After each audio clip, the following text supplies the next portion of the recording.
invite them on? Yeah, you can. I don't know how to do it, but well, yeah, sending them link. But let me just call Ankh and just live. We live now, so. All right, I'm gonna call. Well, okay, so let's just start the presentation. If I get a chance. Well, matter of fact, let me just give me a second. I'm gonna call Ankh to see, just to let him know that Net is going live with Brother Reggie. So on the phone, I am gonna call Brother Ankh so he can let his people know, because we don't treat them like they treat us. If he wants to respond, we'll let him respond. People, per Research Center, this is Net. This is my guest. This is my Brother Reggie going live. And we're going to be talking about some issues with Wudjau Iry Maat and the session. Just let him know. Thank you. Book.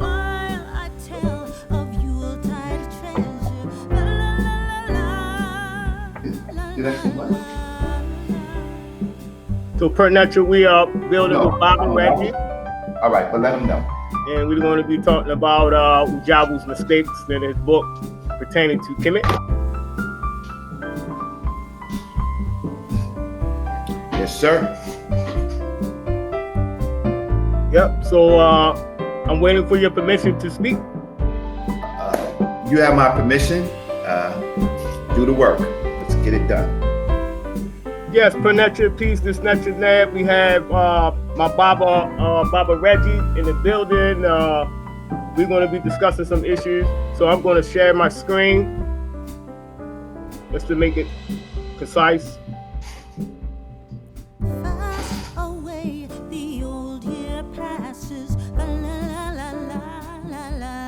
So can you see my screen, Baba? Yes, sir. See it loud and clear. Gotcha. Okay, people, we're going to be discussing some issues dealing with the text that y'all going to see what we're talking about. But the name of this just small presentation is Wudjau Iry Maat.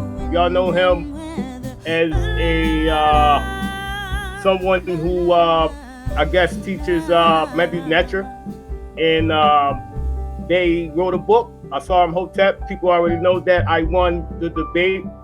The first debate was on the BB2Me. The second debate was at ASCAC.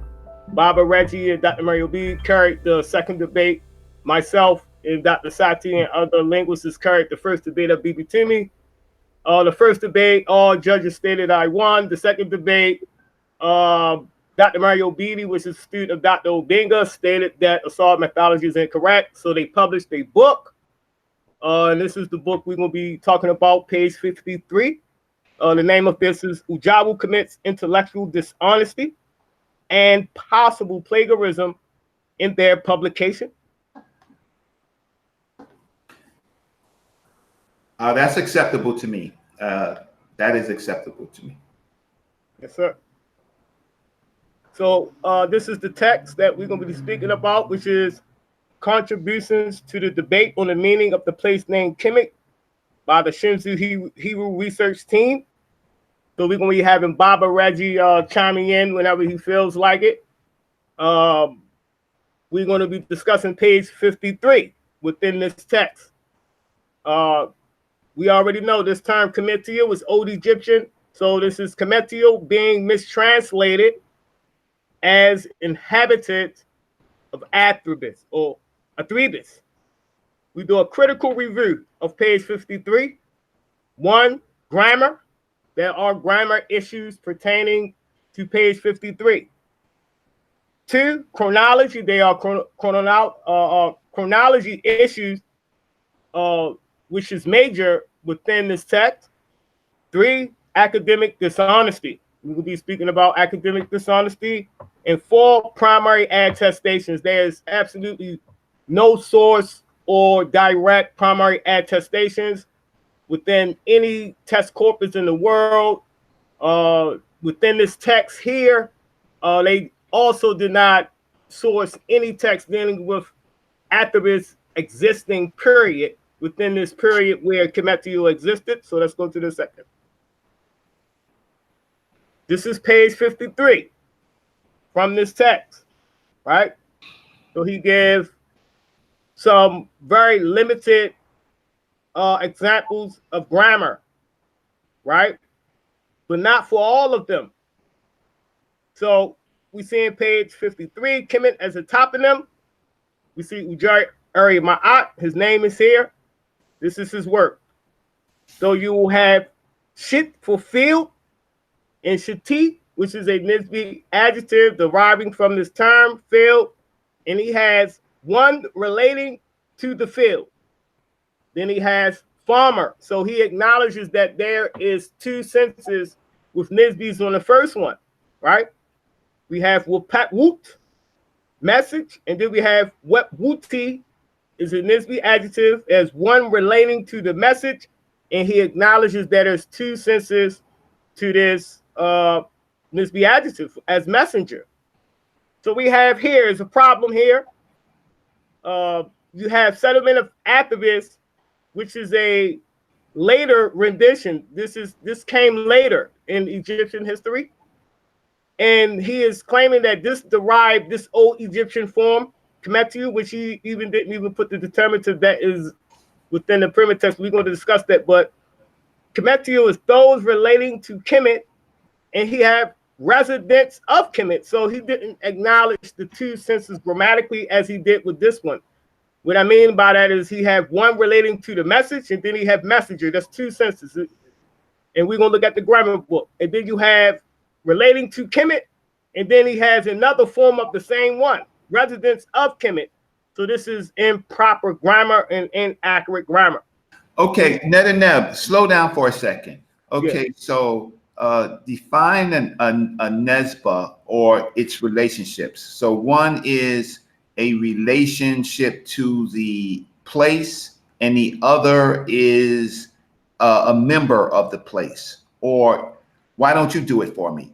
Why don't you, so that people can understand the two relationships when you do Nesba? Okay, right. Thank you. So this is from the grammar book of Hwt, Middle Egyptian grammar. This is him explaining Nisbi adjectives in the grammar book. So one grammar is that Nisbi adjectives are formed from a noun or preposition by adding the suffix, these two strokes, in the masculine singular. That meaning indicates a relation with the term for which they are derived, and it can mean the one from or the one who is. So this is why in a slide here he has the one from relating to the field, and then he has farmer. This is the second sense. So it could be of a place, or it could be what that person is, which is a farmer. So this is what the grammar is stating here. So it says the following. It says their meaning indicates a relation with the term from which they are derived. One is the one from, and one is the one who is. So at the bottom, this is Wudjau Iry Maat's statements. He only have relating to and residence of. See, that's the problem. This can be also related for objective clarity. This can be also the one from which he has, or it can be the one who is black. See, the one who is that, or the one who is. So this is what I'm saying about a grammar error. Paying attention to grammar. So Nisbi adjective has two senses. This is in complete out of place. Settlement of Athribis. Athribis did not exist during the living time period of this term here. Okay. Right. So underlying problems. So again, underlying chronology. The first one was a small grammar issue that he maybe looked over. I give him credit. Probably he just looked over it. He didn't put it in. But in chronology is an issue because the Nisbi adjective kmtjw is within the old Egyptian pyramid text. In Athribis, which is this term here, is not. Settlement of Athribis is not within old Egyptian, so it cannot be kmtjw cannot be derived from this noun in no scientific possibility. Okay, let's slow down. So people will say, of course, net to net, Athribis is Greek, and so Greek would not be in. So you were saying that Hwt Iry is not in the text, right? We are talking about Athribis, or we're talking about what they think Athribis derives from, which is Hwt Iry. Yes, both. Hwt Iry, which is here, is not within Old Egyptian. That's the what Greek I wanted to understand. Is not. None of the forms is within Old Egyptian pyramid text in case possible. Yes. So within the Old Egyptian pyramid text, Athribis, including Iry, the pyramid, the Medu-Neter form in which this word was derived, is also not an Old Egyptian term. Athribis is derived from Hwt Iry, which is found later in Egyptian history. There is no possible way scientifically that Hwt Iry, which is a later Egyptian term, is a meaning for an Old Egyptian term. So this is a major chronology issue in which you cannot say something is derived from something that came thousands of years later. That doesn't make logical sense. Okay. Can we go back up? Can we go back up to that slide? Yes, sir. Yes. Okay. So not that one. That one. Yes. There you go. But I want the one that's underlined where it says Athribis. So go down to the next slide. Okay. Yes. Not that one. That's good. That one. Okay. So let's go to the first underline. Okay. Where it says Kemet, settlement of Athribis. Yes. Now, in proper, just in proper presentation, to say that km.t is a settlement of Athribis, where is that proven? That this form right here, Kemet, right, is a settlement of the Athribis. Do you know of a footnote where it says that this km.t is actually a settlement of Athribis? Is it proven that KMT is a settlement of Athribis? Yes. Huh? It's in TLA, but I could not find this form, but it's possible that it does exist, but it doesn't exist in Old Egyptian. It exists later on in history. Even this form here, this form of changing how it is written, the interchangeable of these glyphs, is a short version of Kimwer, and it is found later on. And I haven't seen it look exactly like this. I've seen it broken down to be shortened, but I haven't seen it being broken down only until like the Greek Ptolemaic periods. Okay, so then he has in his he has the short form, Kemet Weret, and then he has another form. Why wouldn't he use any of those forms? I'm not sure. You're correct. What he supposed to have put was this form here, which you see. If y'all see my arrow to Kemet Weret, Kimwer, he supposed to put that because this is within Old Egyptian. If he was to argue this point, he would have accurately put this, but he put a later short form that only exists within the Greek Ptolemaic in way later periods where Kemetu doesn't even exactly. Yeah. So here's the problem, and I just need you to answer. So why put the short form when you have the two other forms? Why would there be a problem with putting the two other forms instead of the short form? What is missing in the short form than the other two forms? What's missing? What's missing is water for shortened reasons. We're going to even look at the attestations of the shortened Kim words according to text corpus. Okay.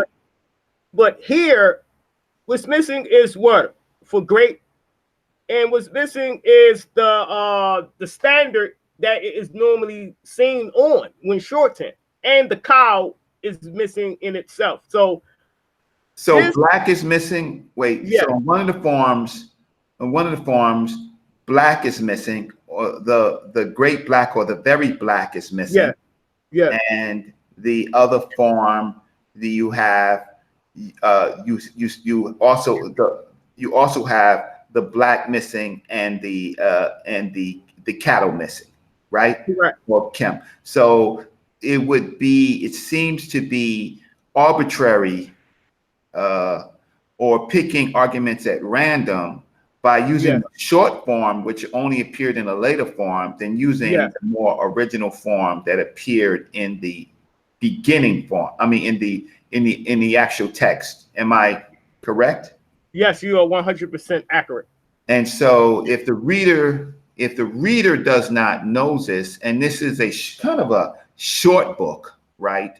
In a short chapter, if the reader doesn't know that, is this, in your opinion, because it certainly is in my opinion, using a much later form to hide or disguise the original form, the old form, right, is to try to kind of manipulate the reader into some type of pattern.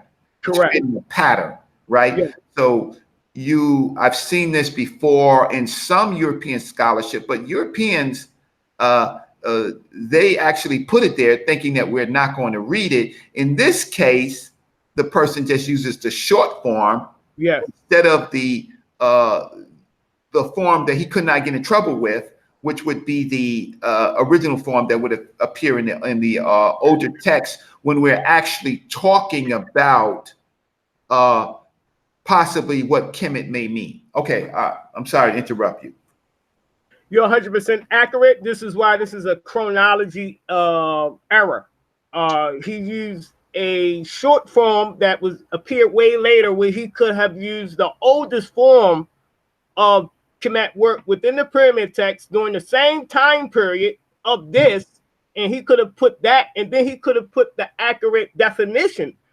We don't see great black nowhere even involved here, but we're going to touch on that.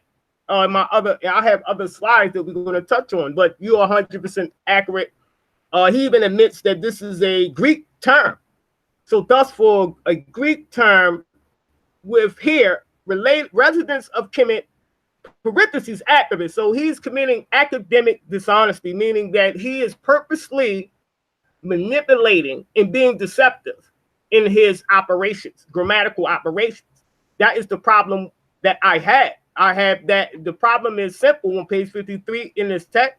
He is being purposely academic dishonest. So he is not putting the old kingdom version of this term in this operation for a reason.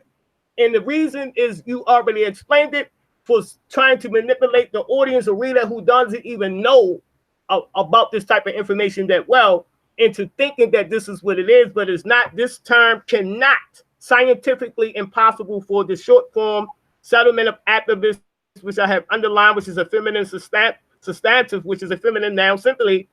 And he put this here alongside as if it derived a pyramid text form. See, so he could have used Kemet Warat, as you stated, which is a old kingdom form, which is older than this interchangeable form here. Right. So if I was a European, if I was Greek, I would be happy about this, because we could just get rid of the old kingdom and just deal with the late kingdom, right? And say ancient Egyptian civilization started in the late kingdom rather than the old kingdom. And so Kemet can be a settlement of Athribis in the late kingdom, but that's not where it derives from, because we have evidence of the old kingdom. Correct? Correct, but also I wouldn't say Athribis nothing, even not in the late, because we have no attestations of Hwt Iry being in the same sentence as Kemet and things of that nature. We only find King were. So that's for Hwt Iry, we have no attestations. Until someone show us attestations that's when I will start saying, okay, yeah, but it's no attestations, period. I understand that. I'm just saying that if I was reading this and people did not know, and I would say just by reading this straight up, Kemet, settlement of Athribis, no history, no chronology, right? Nothing. Yeah. So I could replace Athribis with Kemet because I did not know, and then go to a second line, the kmtjw relating to that Athribis, even though that does not exist in reality. Do you understand? So that's the problem with, see, you're thinking it as a scholar. I'm looking at this for the layman, right? The layman has not the information to say that this does not exist. And nowhere here does it say it does not exist. So you could continue. Yeah. Thanks for clearing that up. But this is the problem again, is that pyramid text, this is a dates 2146 to 2152 BC. And this is the source below, which is James B. Allen, 2005, the ancient Egyptian pyramid text, writings from the ancient world. And we see kmtjw existed in 3 separate different pyramid texts. I already showed this in the first debate a year ago.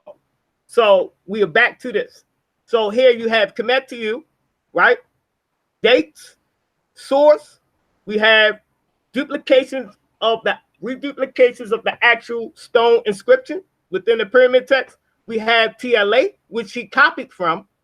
And in this TLA, we have the Medu-Neter form, and we don't see no attestations according to the text corpus of the TLA. There is no attestations. There is nothing. So you mean to tell me he did not cite the TLA? No, not in page 53. We can go back to page 53. Yeah, go page 53. This is page 53. You can tell me where he cites it if you see it. So on page 53, he did not cite. He did not cite. Now, there's a couple of things. One is a person could simply say that was a mistake. Maybe it was cited in another place, and he just didn't carry the cite to it. The other side would be that it would be more problematic if information is missing from what he pulled. So let's go back and let's just check to see if there's any information that is missing since he did not cite it. Because sometimes you could cite, you could put something there and forget the footnote, and it's honest, but it's not honest when there's other information that's missing. For example, this Kemet settlement of Athribis, that's not honest. That's someone making a determination about the importance of information, right? So he's using late kingdom versus old kingdom, and then he's saying he is giving precedence to Kemet, the later period where you have invaders in ancient Kemet, right? You have the Persians and you have the Greeks. And he's using that value over than the indigenous African value, right? Yeah. So there's a chronology kind of mix, let's say 3-card Mali there. It's a 3-card Mali with the information. They don't know the chronology. Now let's get back to, so this place, there's no citation for the TLA. So let's show the TLA again, unless you want to say something else. No. TLA is here on the right. This is what we call the text corpus of the TLA, which had thousands upon thousands of attestations and texts. And we don't find it here. There's no attestations in this text corpus. None. Okay, so now that's a problem. What if he lifted some information and then he didn't list the last line to say that there is no attestation for it, at least in the TLA? So then he would have to now show or be forced to show as an errata in this book that there is an attestation. But the other issue is that he would have to show that this existed in the Old Kingdom to Correct. clear up what he did in his the way he phrased the information. Correct. He would have to show it. So now we know that he lifted, and that's bordering on plagiarism. But the problem is he lifting it to hide something? So in this case, it says there's no attestation. So if he read this and he knew that it was no attestation, right, then he is being dishonest. So we're going two places with this. One is to make a mistake, right? And if you make a mistake, that means you're not a good scholar, because if you're making mistake after mistake after mistake, that means you're just not a good scholar. The other side of the coin is that you're a dishonest scholar. You're specifically putting value on information to make a point. So now if you are a weak scholar or a scholar that just makes these type of mistakes, then you shouldn't be writing publications. If you are a dishonest scholar, then we know why you're writing these things. And anyway, this is a serious error to actually have the whole book dismissed, right? This is serious enough of a error because it borders on plagiarism, is definitely dishonest, right? And you have two choices. If it's to fix it, if you're not dishonest and admit that you made mistakes. These guys, they don't admit that they make mistakes. They just say, you know what they say? They say, well, it's not the way we want it presented. In this case, that's not the case. This is chronology. There's a chronology problem with this. There is a TLA citing problem with this, right? And there is a possible devaluing information problem, right, with this. Okay, continue. This is interesting. See, I had a conversation with them, and I brought some of these factors up quickly on the phone. But now we get to come back, and I have a linguist on the line, somebody who's very, very good, who's submitting information for journals, somebody I've worked with, somebody who we always talk about this information in the background. So now we're bringing it to the public. We're bringing Saber Netaneb and Saber Brother Reggie's type of conversation when we look at what we have been going through when we have we're not debating these people, because there is no debate, because the reason if there was a debate is if it was a level playing field.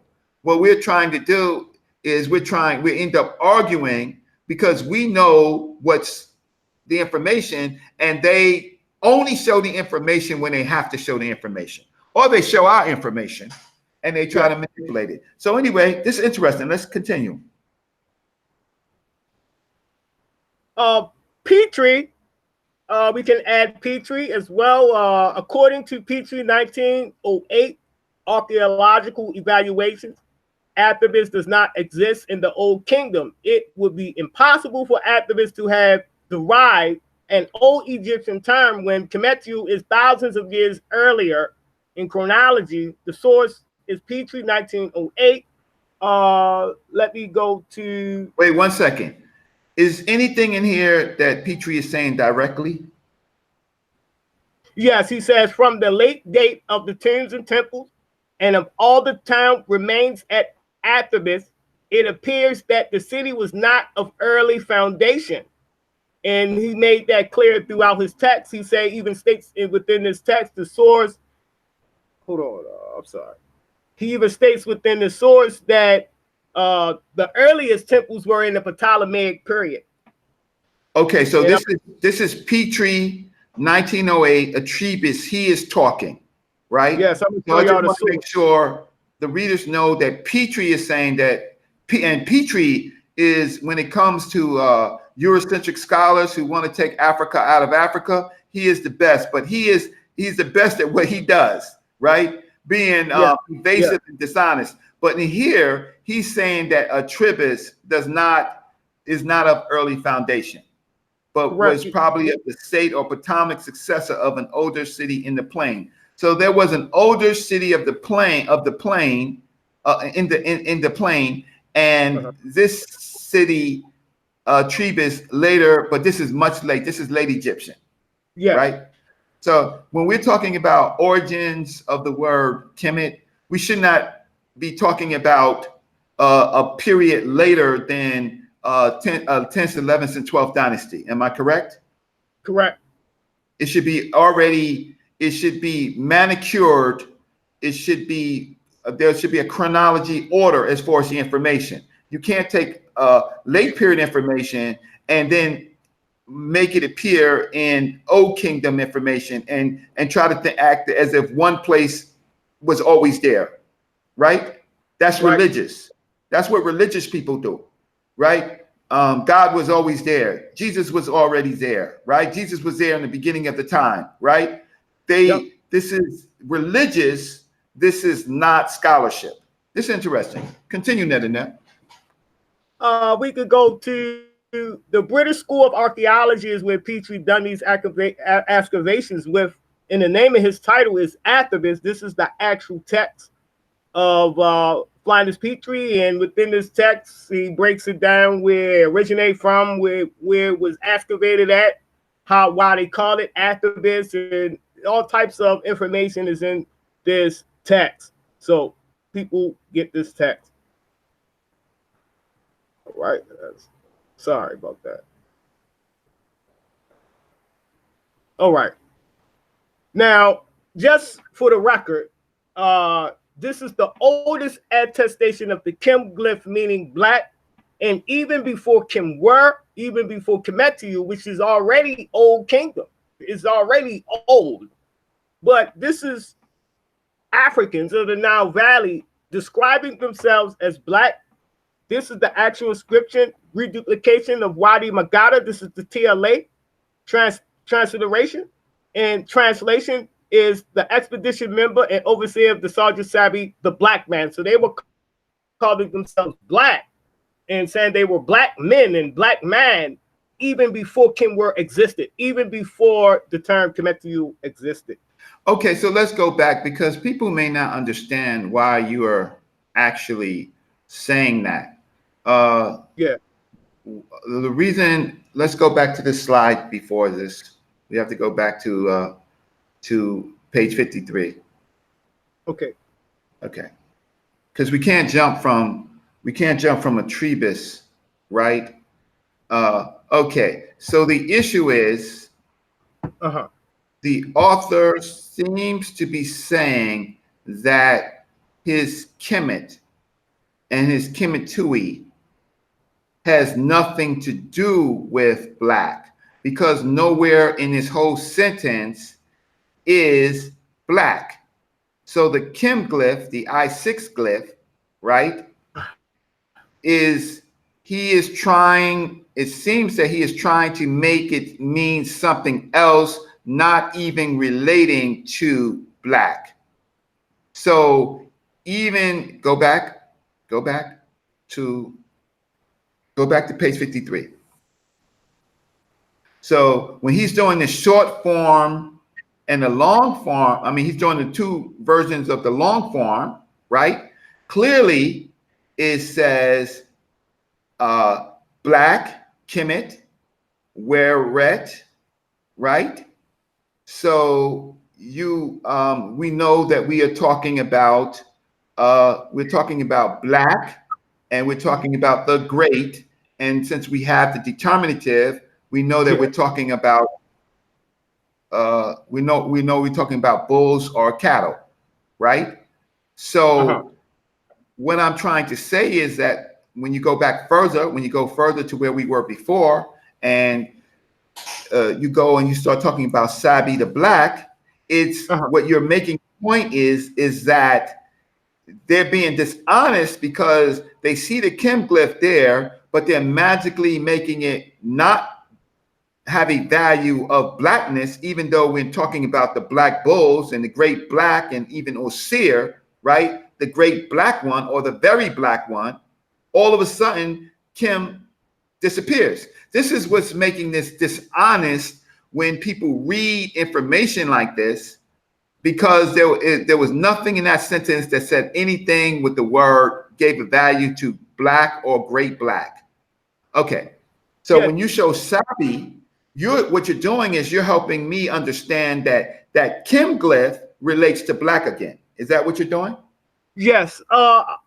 Actually, this is not a sentence. This don't exist. This is only his operations of misbe adjective. This doesn't exist in the same sentence.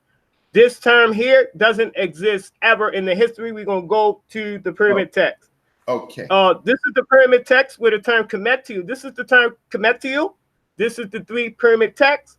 Kimwer, Athribis, Hwt Iry does not exist in this sentence. This is the sentence that this term is related to.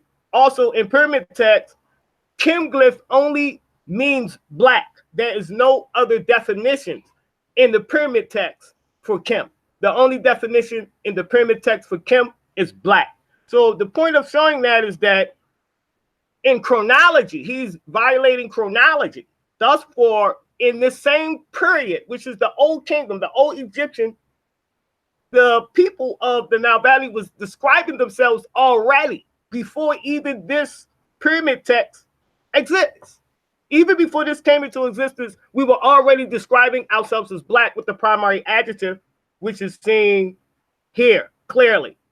And this is a whole sentence. This is it within Wadi Magada attestation, reduplication, and we have Sabi calling himself a black man.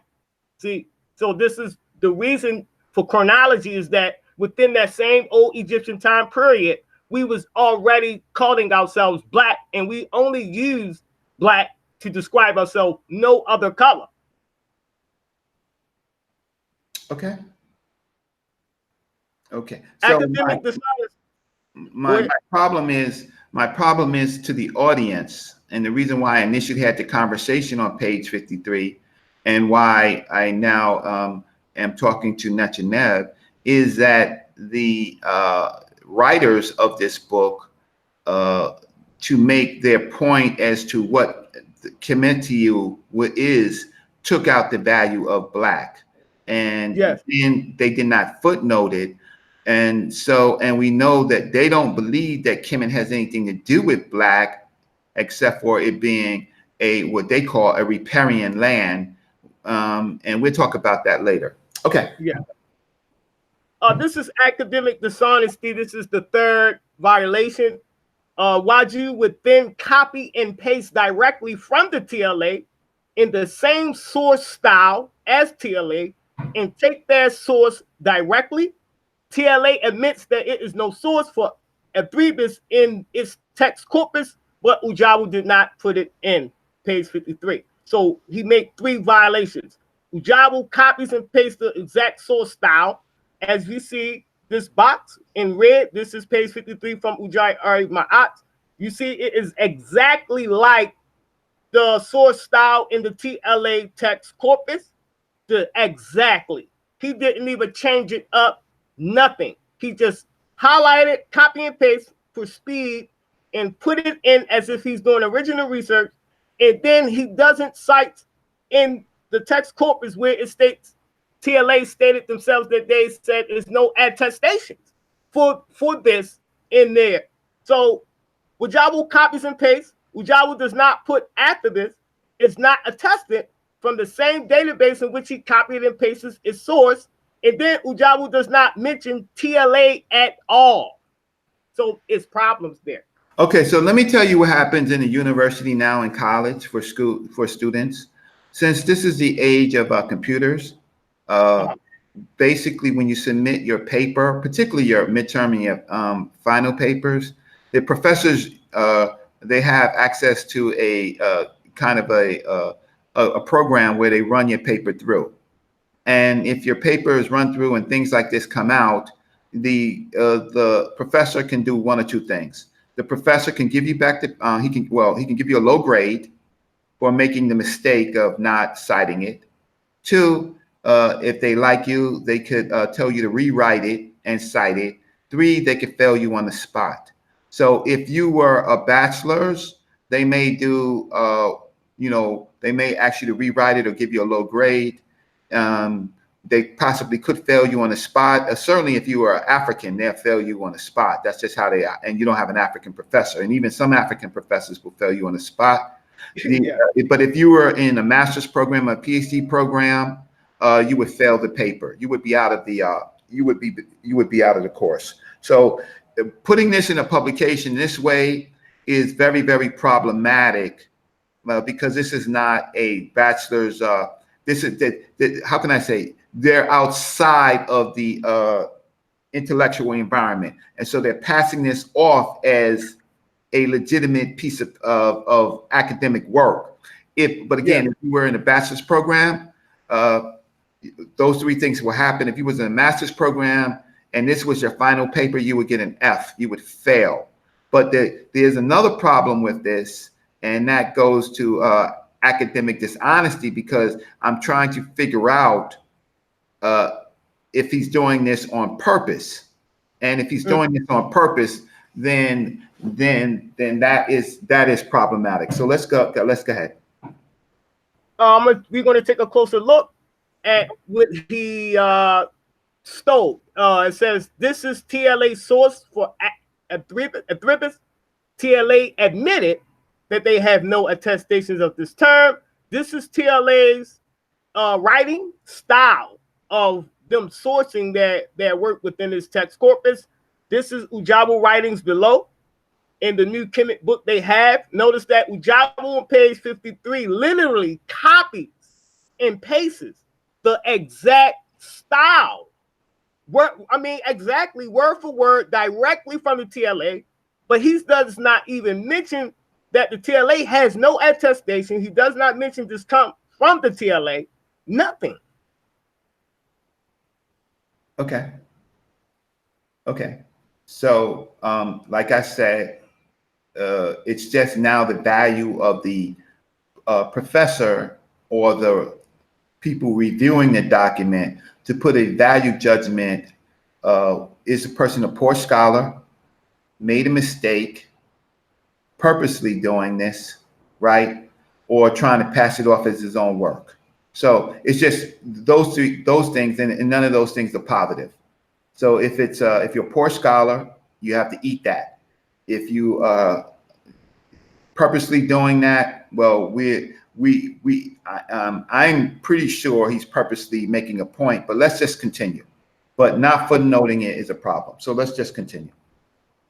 Yep, he stole the exact style. This is the TLA text corpus itself. I screenshot it from the TLA. They have translation for Kimware as Great Black in the Old Kingdom. Wudjau hides this definition on purpose, according to me, my opinion, or either just do not put it in his work. So we see the TLA is defining Kimware as Great Black as its main definition. Those who are not familiar with scholarship, parentheses always means like a second-hand note. It's like what they think is a possibility. It's not nothing substantial. Kimware is exact. This is the primary definition of this term. So even TLA has Great Black for Kimware Great Black, and the Great Black. They parenthesize and say 10th Gaius, and it's capital. They are not saying that Kimware is Athribis only in the later kingdoms. Within the Old, this is all Old Kingdom. In the Old Kingdom, they say Great Black majority of the time. Okay, so let's just stop here, because this is very, very important to me, right? So in the first instance, they are transliterating the hieroglyphics or the Medunecha or the script, and they're translating it Kim, and then they have where, and then they have a determinative that has no it's not sounded out, right, in this case. And so their translation is simply Great Black. So the European scholar or the PLA is honest about actually doing that. And then in the second case, it is Kim where, and then it has another determinative, which is silent, that helps us understand possibly what it is. And in the third case, it's also Kim where, and now you have a person determinative at the end. Is it right? Correct. That's That correct. is a seated deity for the great black bull deity. Yes. Yes. And so you have a seated deity, which you could say at the end of the day that the deity is a great bull, right? Kim Ka, right? Kim Ka, and some deity is a black god, is a black bull god. Is that correct?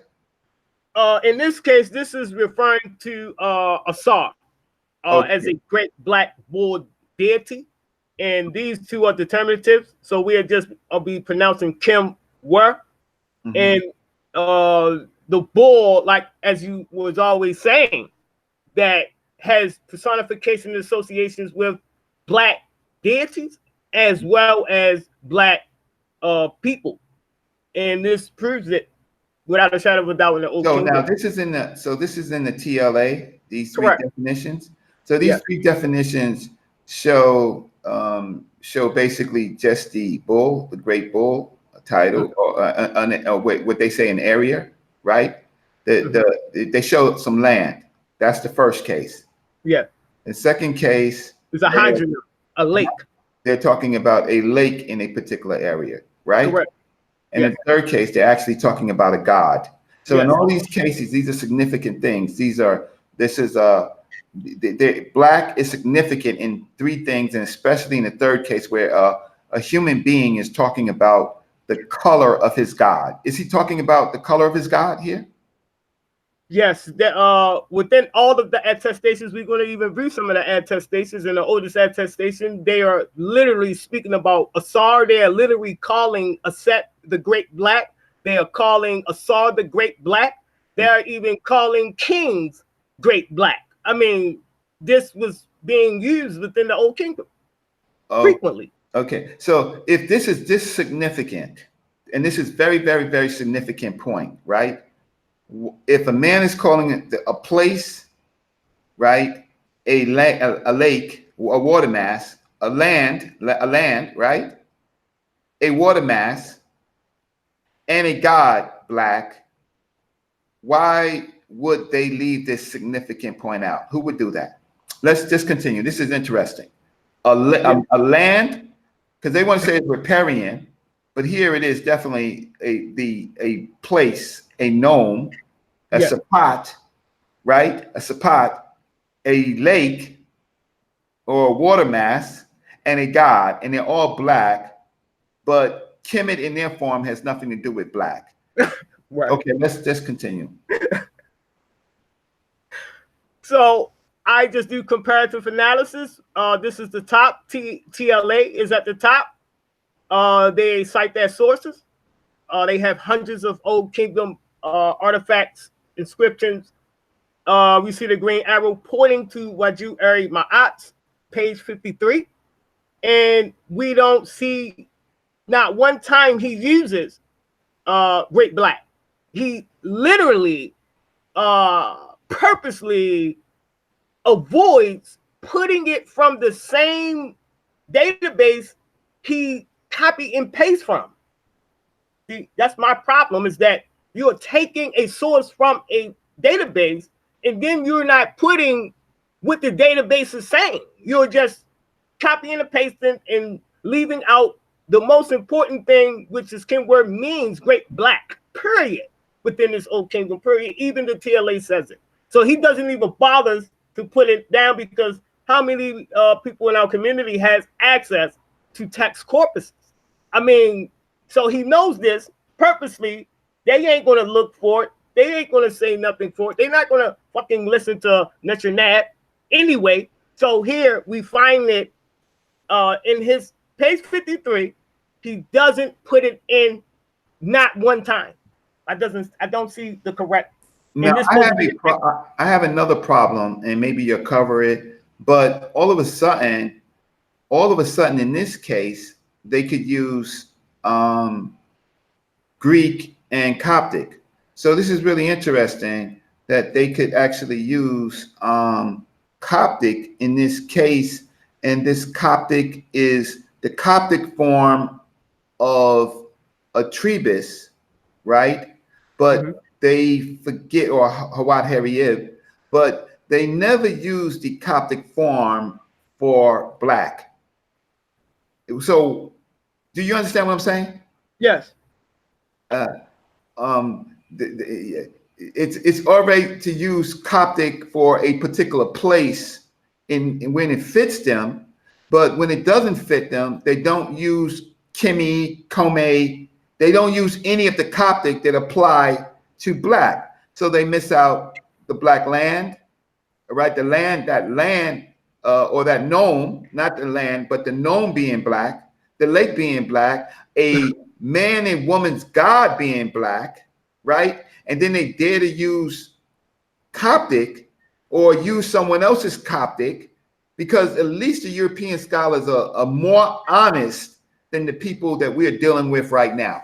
Or these people, if they're not dishonest, right, they're simply poor scholars, and there's no footnotes. Let's go. Okay.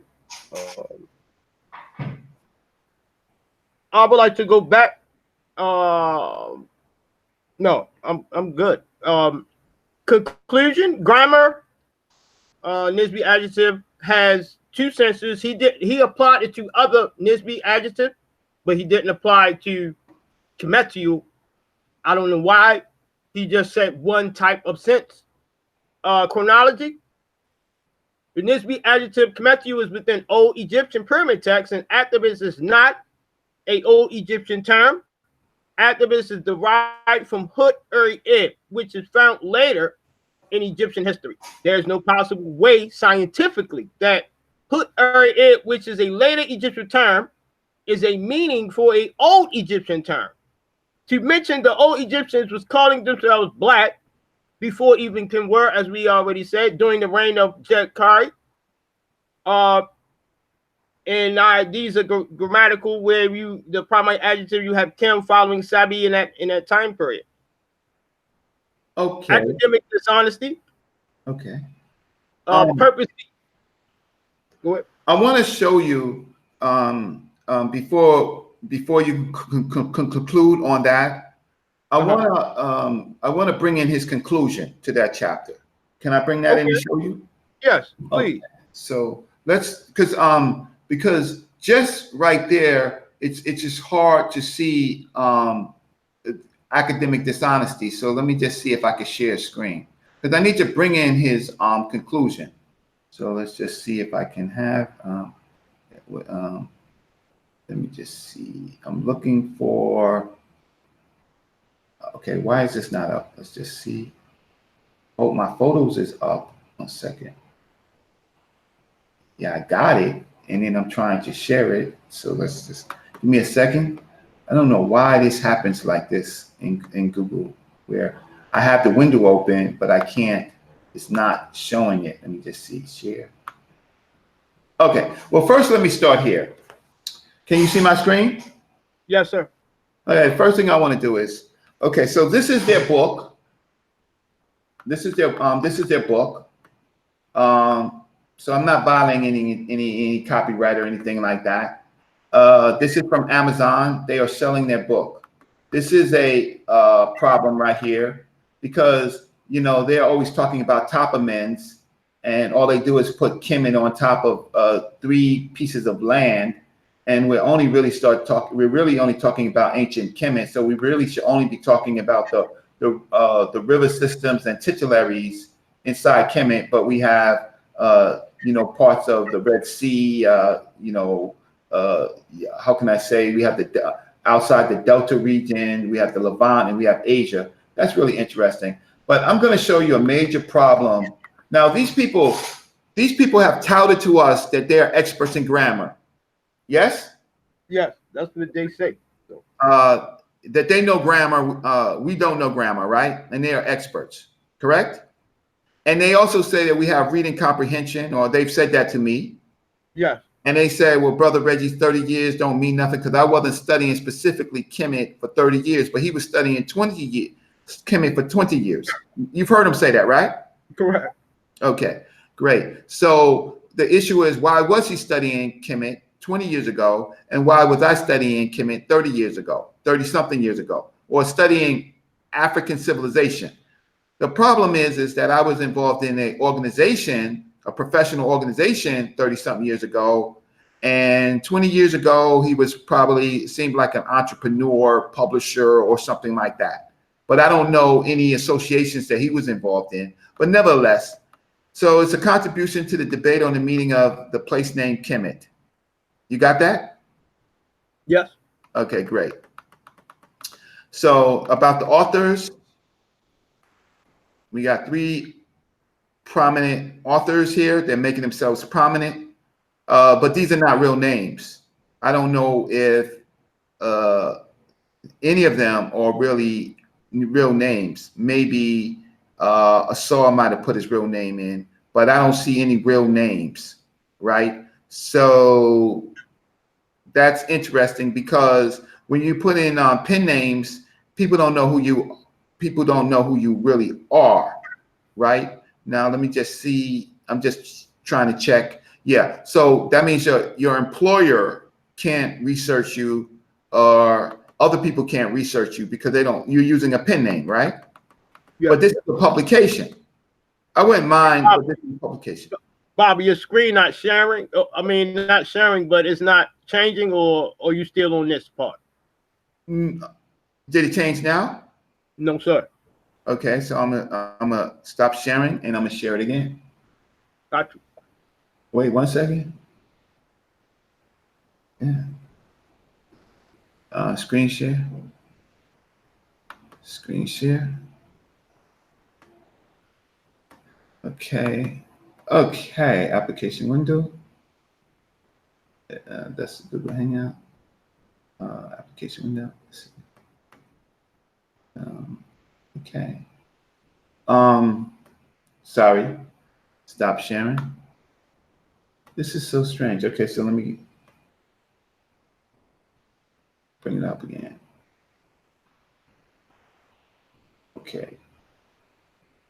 Okay, great. Okay, here. Okay, so now it should start to share. 1 second. Should. Okay, application window. Great.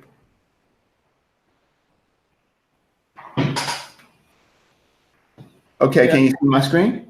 Yes, sir.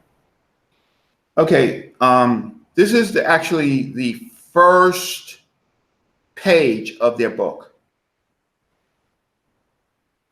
This is the first page. So we have, can you see what's wrong with this? The first page of their book? I see a lot of errors in this page, but I guess. Okay, so let's go through the errors. Mm-hmm. Pick one. This is the first page of the book. Yeah, errors. Okay. Error is clearly, for one, chapter 4, you see them putting sound here in Rometch. You see chapter 4, the Rometch of Kemet, but you don't see any star forms. Linguists, what we do is when Medu Neter has no phonological system, the system of the phonology is dead. So this is why we use Gardner's transliteration as a convention. But these, when you go to Lapania or any prominent skilled linguist, they always put star forms beside when you put in between sound, mm-hmm. in between these consonants. Mm-hmm. And here you don't see star, and that is a major error linguistically. So on the first page here is no reconstruction. This is what we call reconstruction, because they are putting sound in between these terms without doing a proper reconstruction methodology. So that sticks out to me. Okay, give me another error. We're playing a game between Brother Reggie and Neb, right? How many errors is on the first page of their book? All right, we're gonna play a game. Give me another one. You're another one.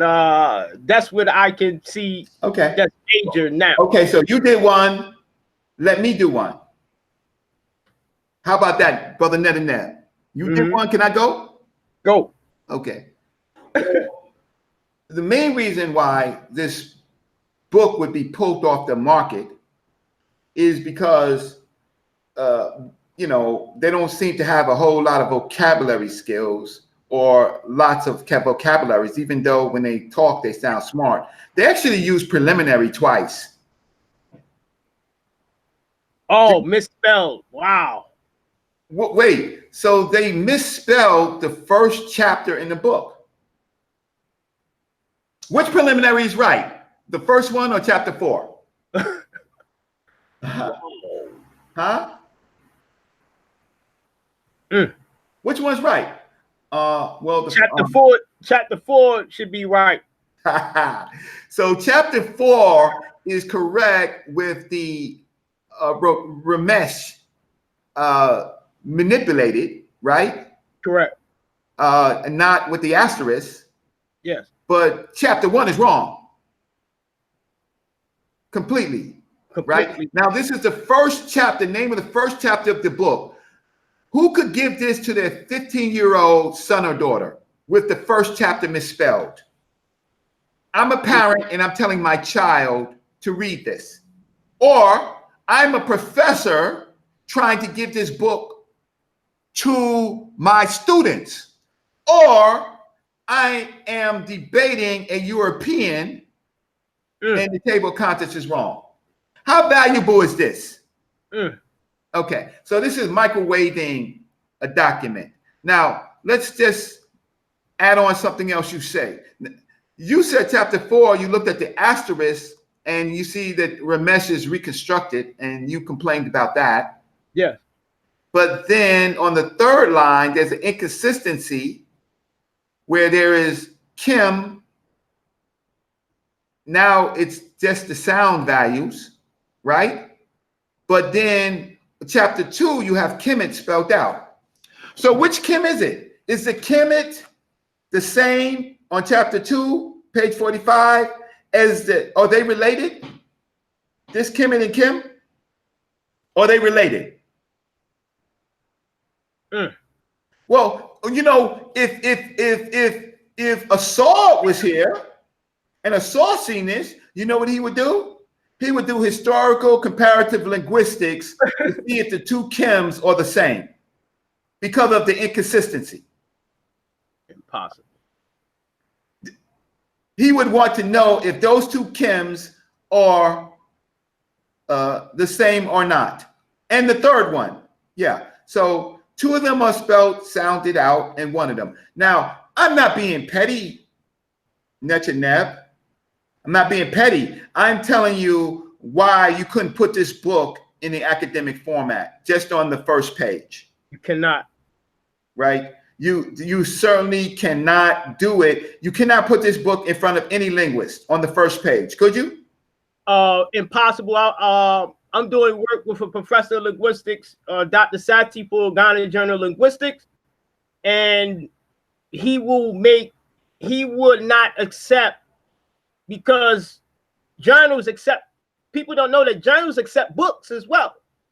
So you can submit your book to be peer reviewed by them, not just journals or papers or abstracts. You can send your book to be peer reviewed. So if they was to send this book in the Ghana Journal of Linguistics, the first thing that would stick out is exactly what you said, which is a mixed spelling. Chapter 2 has a convention of Kemet using a European convention. The European convention is not scientific, so you must add a asterisk to let people know that that is not, it is a reconstructed hypothetical sound. Rometz is a reconstructed hypothetical sound. They don't have asterisk, the star. So everything you have elaborated on in the first page will not pass a peer review in the Ghana Journal of Linguistics, which you can send your book to the Ghana Journal of Linguistics. Okay, so I'm having a problem with this new computer pulling up this thing. I want to send you his conclusion.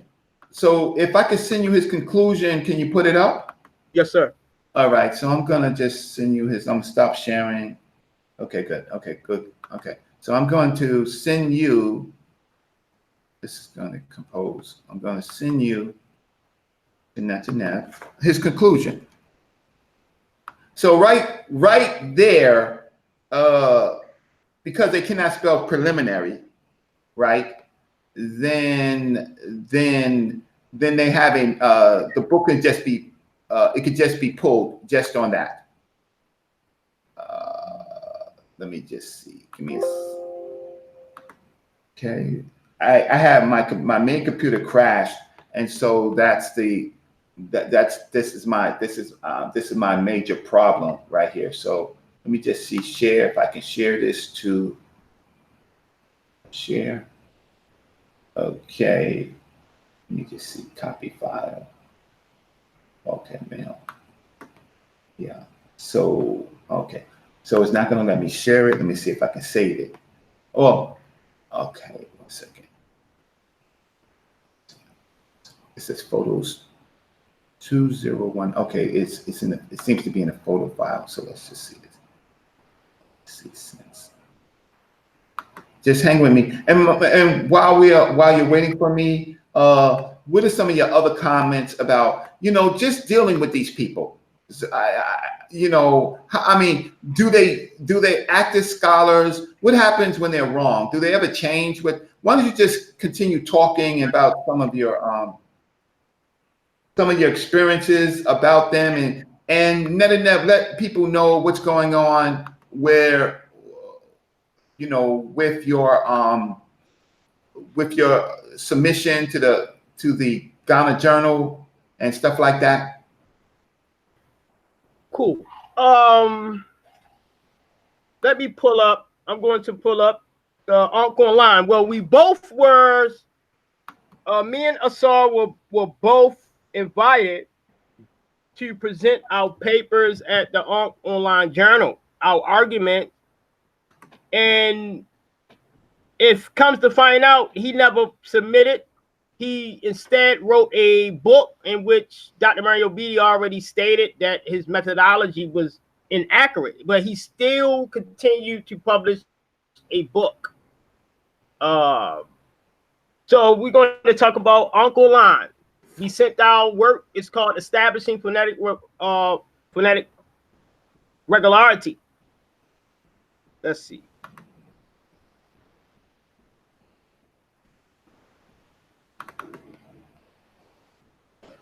All right, let's see. We're going to look at me and Wudjau. I mean, not Wudjau, but Asar. This is proof. Brother told us to submit our arguments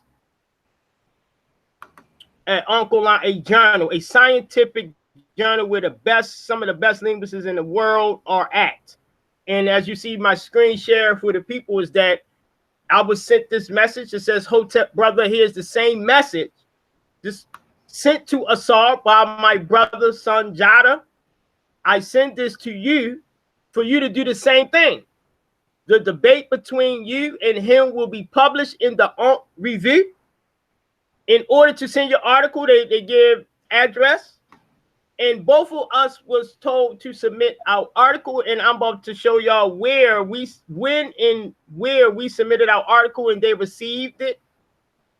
But Asar never did. They published a book instead. Okay, he published a book.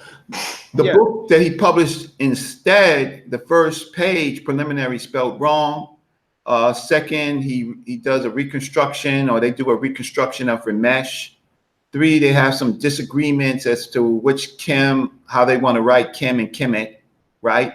On the first page. Now, I sent you the conclusion. And while you're opening up the conclusion for me, I want to talk about a few things. I helped co-author presentation at the Association for the Study of Classical African Civilization, ASCAC, on this debate. These were presentations on the origins and meanings of Kemet.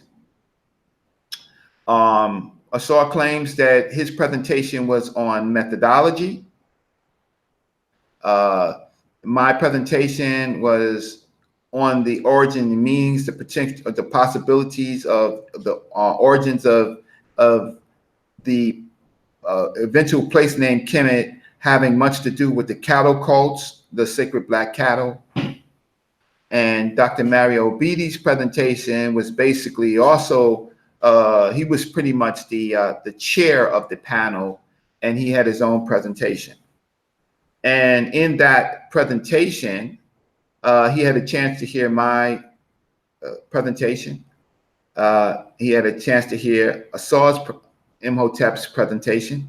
And it's interesting. Okay, I saw Imhotep's presentation, and he made a determination, and I don't think that anything that Dr. Mario Beatty said was not factual.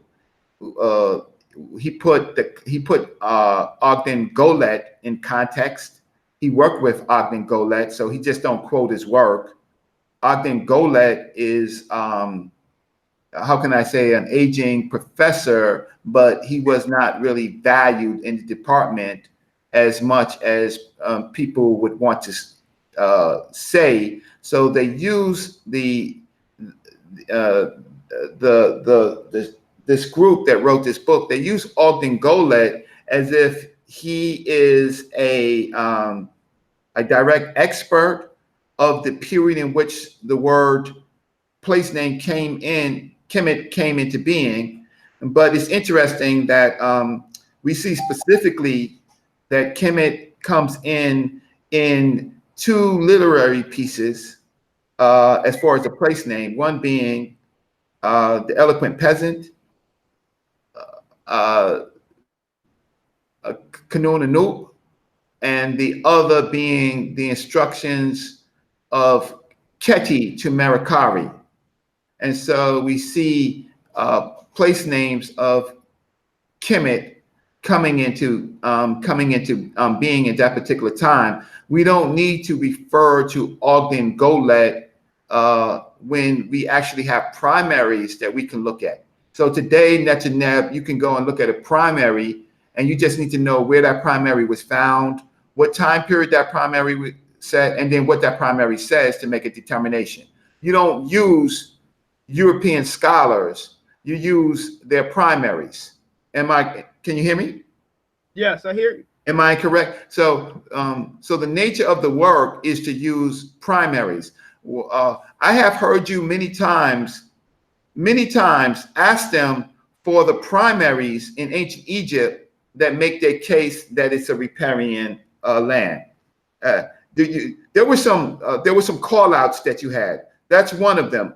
Can you tell us some of the things that they still have not provided the people, if not you, to make their case? Yeah, it's a lot of issues that happen. Let me share. Let's go to. And while you're doing that, if Wudjau Iry Maat, let me go read the chat because I haven't looked at the chat. So if Wudjau Iry Maat or Asar wants to come on, they could come on our show. We're not like them, right? If any Herod wants to come on our show, maybe, but I don't know any Herod. If he can, I want the authors. I want the authors, and I want the authors to minimize the fact that they spelled the first word in the whole book they misspelled by accident, and tell the people what they're going to do about it. Are they going to take down the book, or are they going to leave it up, or are they going to apologize to the people? They're going to send people the money back. What are they going to do? That's the first page. So let me just see if any of these people. Now this for the people. This is Asar. Like I told people, I already did this a year ago, but we're going to revisit again. I did a live show called the Hwt Papyrus, and that's where we have the term Kemet seen with the people determinatives. And here Asar copies again, but he did source Gottlieb. So he sources Gottlieb for this translation and transliteration. And Gottlieb has its. And his Gottlieb's argument, that is not Asar's argument, that is not Wudjau's argument. This is actually Gottlieb's argument that the S, the suffix S, means its, and he makes it a toponym. He's trying to make this with the people determinatives a toponym. Now, we go to TLA, a more up-to-date, credible digital corpus. So they use that. So I use proper grammar. We go first to the grammar rule. I always go to grammar by Hwt, Middle Egyptian Grammar, page 33. And it says the Egyptian suffix pronoun is often ambiguous and different translations are sometimes required. So the suffix pronoun can change depending on context. So here we have two different translations. The top one is Asar's, which is Gottlieb's. This is actually Gottlieb's translation. And the bottom is TLA translation. And here he says, he came, he caused the nation of Kemet to live, he dispelled its afflictions. I already had a conversation with Asar. I told him his error. And he said, actually, thank you. On the Titans TV in the presentation he was doing, I called in and I told him his error. Now here we have, he has come, this is TLA now, doing the same translation with the same inscription, and they have, he has come after he has animated the inhabitants of Egypt and has eliminated their needs. So in two instances, Asar have it, he accepts Gottlieb's, and TLA has the accurate translation of the suffix pronoun s. This is part of Asar's main argument on why this collective singular, this singular term here, as y'all see my arrow, with people determinative, feminine singular, collective, which a collective is indicating people. That's why a collective operation is specifically indicating a group, whether it's a cattle, whether it's a cow, it don't matter. If it's a collective, it's indicating a group of people. But Asar argues and accepts Gottlieb's translation blindly. Excuse the slight errors in English grammar here. Because they are picking at random their arguments only because it makes their case. Now, can you pull up Wudjau's conclusions? Okay. Yeah, and I want to tell the audience, you know, I've seen this before. I've seen some of the chats. It's not a lot of people on, but it's going to get hot. Some people are saying, somebody with the name Makaru is saying that we're haters. Am I a hater to point out to you that he misspelled the first word in the book? Am I a hater to say that there's inconsistencies in his chapter as far as how you want to pronounce the ancient the language of the people of Africa? Is that hatred, or should we wait for our whole people to be embarrassed when someone pulls up that book who is of another orientation, of another ethnic group? Pull it up. Should I bring it to your attention, or do you just think that I'm hating because it's me? Okay, so can we read his conclusion? Now, Netanyahu, read his conclusion, as fast as you can to yourself, and then come back. And let's talk about his conclusion. Okay. We could talk about it. Okay, wonderful.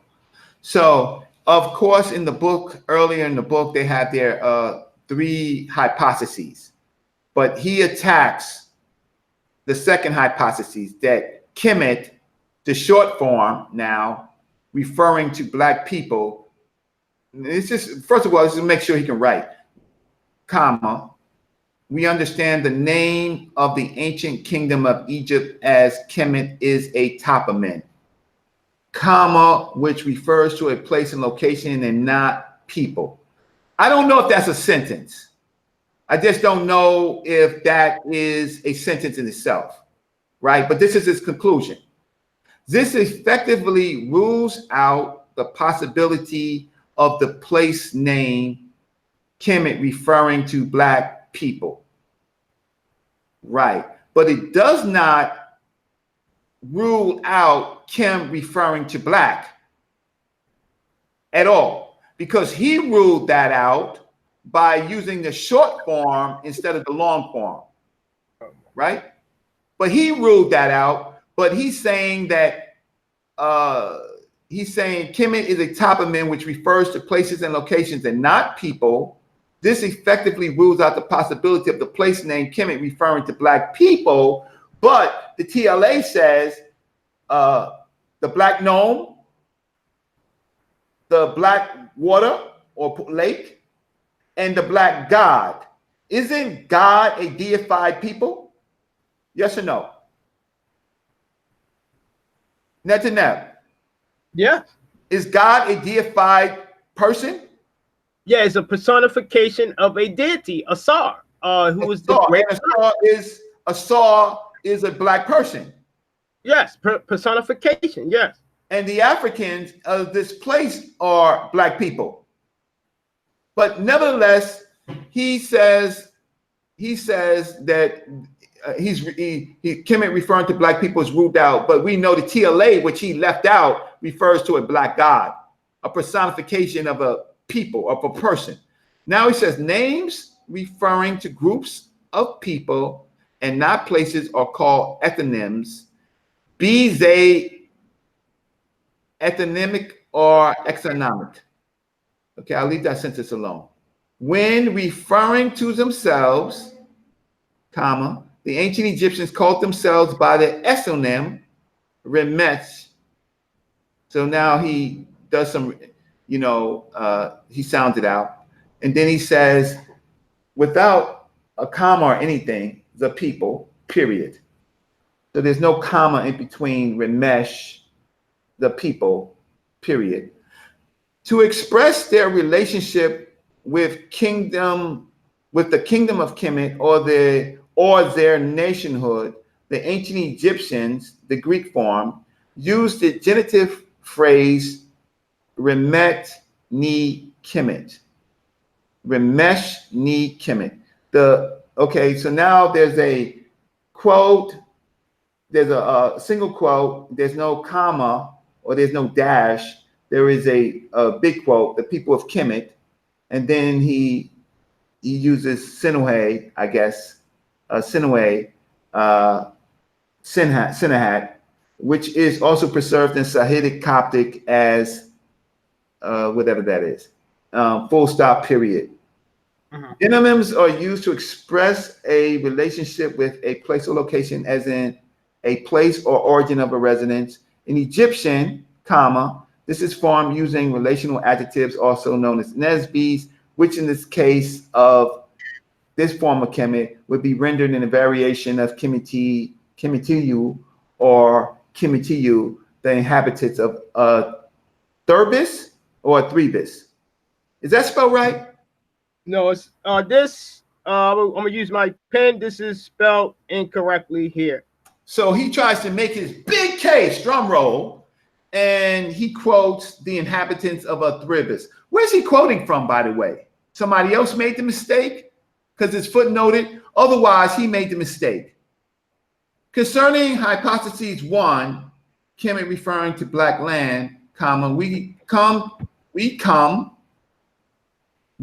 to understand that no scholar made unattempted to prove that. Is he an English language speaker? Let me read that. No, Netanyahu, you read that. Read that. we come to understand that no scholar made and attempted to prove that the Kem in Kemet means black, using sound and established methods in the field of etymology. I would like to speak on this after you finish, but no, but is that a sentence? We come to understand that no scholar made unattempted to prove. This is his conclusion. This is awful. He misspelled Athribis. He put it in quotes, right? He left out the fact that there is a black god, black land, black pool, black gnome, Kakem. And this is his conclusion for their paper that they were to deliver, and they misspelled Athribis, which he attributes us to death, brother. He attributed us to death. He refuses to say the black gnome because he doesn't say Kakem again. Is it anywhere does he say Kakem or Kemet where? Right? He doesn't say nothing. Okay, so is this a sentence? Is this a real formal paragraph? If this is something that you you can't stand behind this. Brother Reggie can't stand behind this. Dr. Clark can't stand this. Dr. Ben can't stand this. Dr. Richetti can't stand behind this. Dr. Dia, Dr. Obenga, Dr. Beatty. But you know who can stand by it? The Simshu Heru research team. They could stand it because guess what? They published this book. This is a publication for our people from Madhu and Della Press, Philadelphia, 2019. And you can't even spell preliminary, which is the first idea of the book, correctly. But Brother Reggie's a hater. Brother Reggie is simply saying that first of all, don't lose your train of thought. I don't want this book to be pulled off the market. I want this book to be bought by every black scholar on the subject. I want them to have this book, right? So they can see what not to publish, right? Because there has to be a record that these people are attacking Kemet or what African scholars have rendered as interlopers, and they talk so deep voices and, everybody knows me, I am not scared.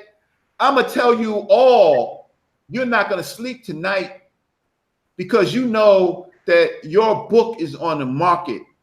And if anybody debating anybody has this book, you're finished, right? Luckily, it's in your pseudo names. It's lucky in your pseudo names. And you have modern technology because you are scientists. They're scientists. Don't they say that? So you can't even use a word speller?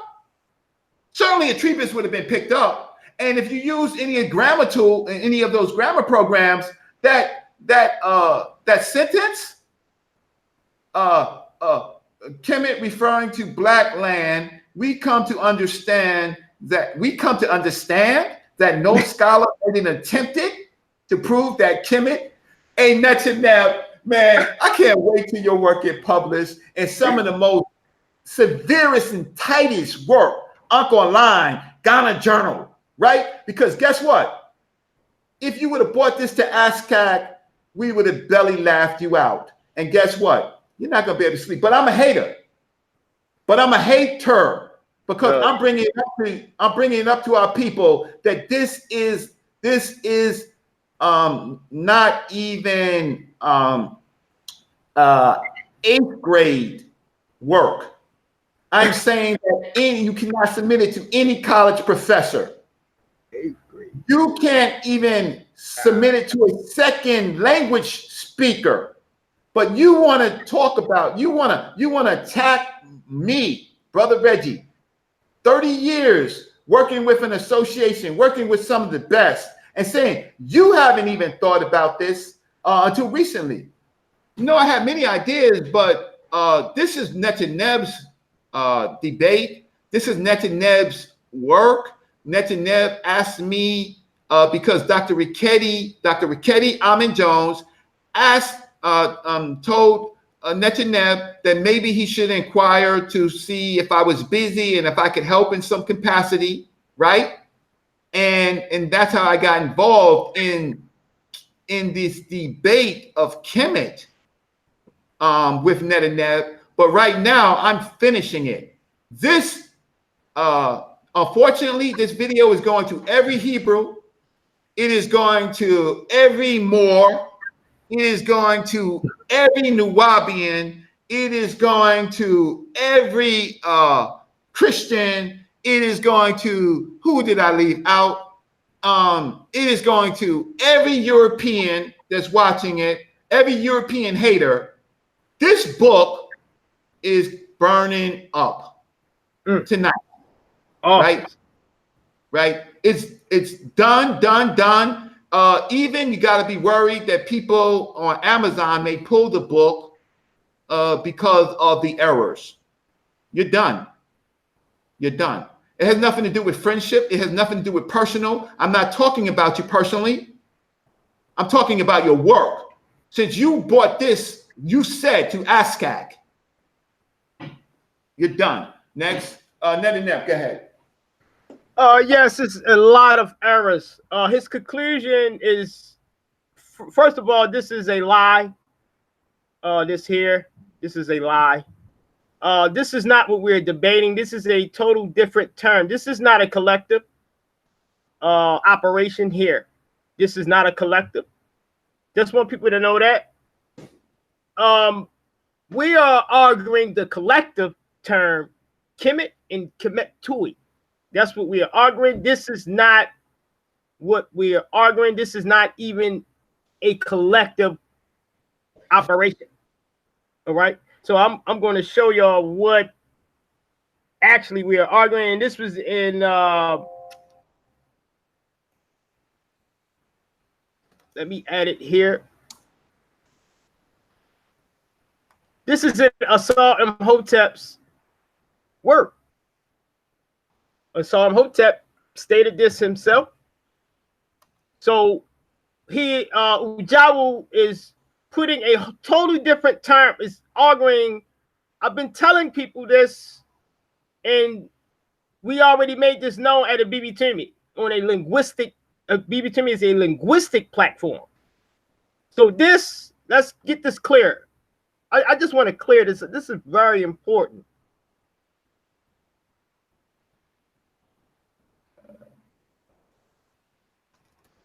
Let's get this. Apologies, man.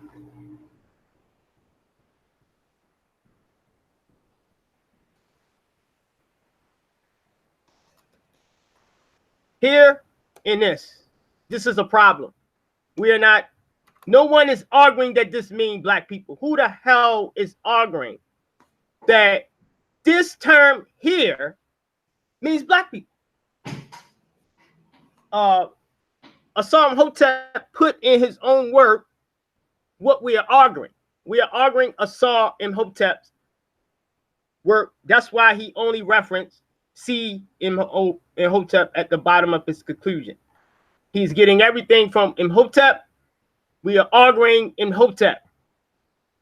So thus for this is a collective.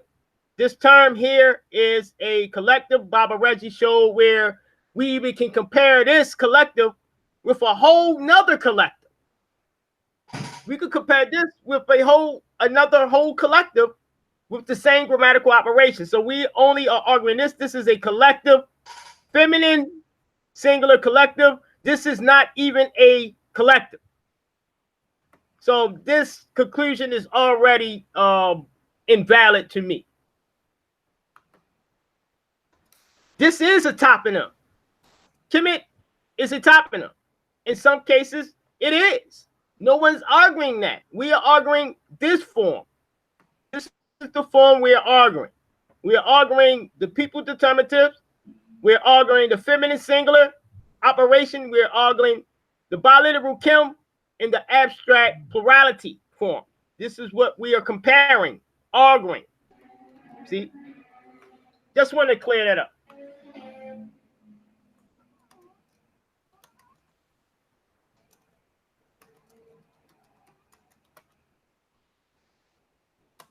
Matter of fact, let's go to Imhotep's paper.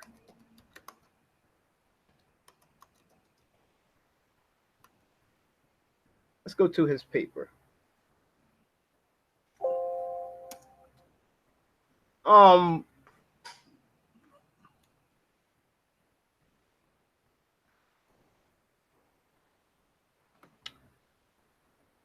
We can go to his paper. It's easy to find.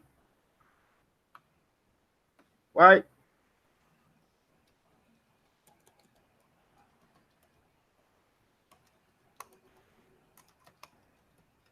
All right, got it. That fast. See, this is also Imhotep's paper, right? See that? Right? In less Egyptian determinatives, right? You see that? Everybody sees that. Paper, right? He's arguing that this term is a toponym. This is Asar's work. We're not arguing that form. Now, here is the form that we're arguing. Did y'all see this? This is Kemet. He uses this form. He makes inferences on this form. He says that, furthermore, after the second sentence containing the word Kemet, it refers back to the word Kemet by means of a third person singular feminine suffix pronoun. He is using the suffix pronoun to change the meaning. So he said, if this spoke about the people, we will expect sin, there, they, them, not it. So he is arguing that this is the form I am arguing only. He even sourced it, hymns to Sesostris III. This is what we're arguing. So let's go back to Wudjau's paper. He clearly has the wrong damn term. We are arguing this term that's seen in Asar's paper. We are not arguing this term. These are total, completely different grammatical operations. We can go to Vigus dictionary. We can go to the TLA. They all said this is a collective, and this what this term is. This is not a collective. These are totally two different grammatical operations. So Wudjau, why is he even mentioning this when it's clear in Asar's paper, Asar is using this term? He is stating that this is a place. He said it is because of this common conceptualization in African languages that the Egyptians also spelled Kemet with two sitting people as a determinative. Many researchers have interpreted this word along the same lines as one would say Houstinians. But in looking to how it is used in the actual text, show this is just another variant of the place name.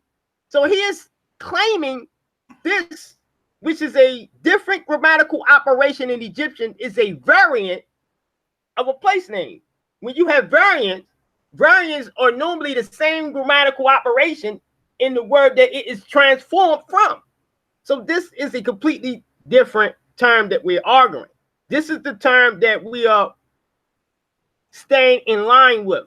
Now we go to Wudjau's conclusion. He made inferences on a total different term that wasn't even argued from the beginning. And that's all I have to say. All right. So look, I think that we could just go on and just continue our work. We have his conclusion. We have the errors. We have some of the points. I didn't want to discuss the whole book, but I did want to have the discussion because, you see, it's all right for people to talk to me in a certain type of way. But when I show you the inhabitants of a Athribis, not Athribis, and I show you that preliminary is misspelled, and I show you that they're arguing the wrong version of Kemet, or Netanep shows you that, or they are inconsistent in using transliteration. Sometimes they want to spell it out, or sometimes they don't, or they want to create a sentence that says, we come to understand that no scholar made unattempted to prove that Kim in Kemet means black using sound and established methods in the field of etymology. Oh, hey, Bob, no mean to cut you. Let me. All right, I'm glad you brought that up. Right? He says, we come to understand no scholar, as Brother Reggie pointed out, terrible English grammar. Kemet, we're not even arguing this term, so we're going to just X this. Means black. We're not arguing that. Nothing dealing with that. It says using sound and established methods. Okay, now we're going to go to sound and established methods, in which myself and Brother Reggie, Professor Cambone, use sound linguistic methods, right, to establish that Kemet means black people, right? So we're going to go to here quickly. Now, this is the method that I'm using. This is what we call an example of the historical comparative method. You see how people just lie. Let me go back to it. This is an example of what the comparative method looks like. This is what it is. These are the actual operations. This is an example in the green box. You see Sanskrit, one language. Greek, 2. Latin, 3. In Sanskrit, ba is regular with Greek, pa. And it's seen all down Latin. This is a method that we call the linguistic comparative method. And I even took out the sounds here. I took out the sounds and just let the sound show for itself that this method is a real scientific method. So he said no one has showed the method, correct? Now let's go, right?